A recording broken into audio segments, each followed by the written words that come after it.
The air quality index has registered unhealthy in Trinidad and hazardous in Tobago.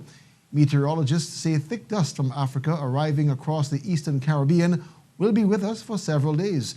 What this means is that persons with allergies and other respiratory illnesses must take extra precautions over the next few days. The Environmental Management Authority says at 11 a.m. on Sunday, its monitoring station in Point Lisas registered an unhealthy air quality index, and at Signal Hill, it was hazardous. The air quality index is a number used by government agencies to communicate to the public how polluted the air currently is or how polluted it is forecast to become.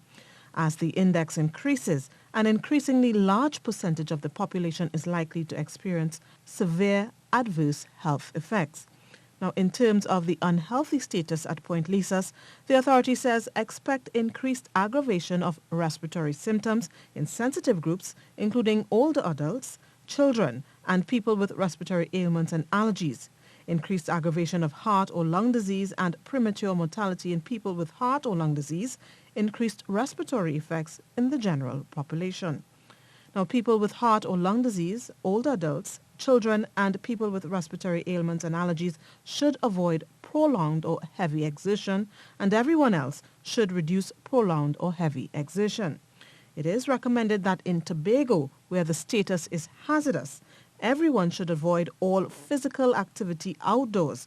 People with heart or lung disease, older adults, children, and people with respiratory ailments and allergies should remain indoors and keep activity levels low.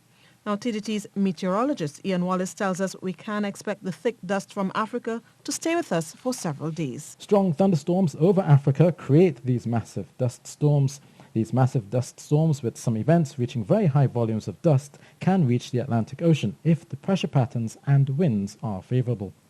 A mass of very dry, dusty air is called the Saharan air layer, and it forms over the Sahara Desert from April to August and can travel over the tropical North Atlantic Ocean every 3 to 5 days.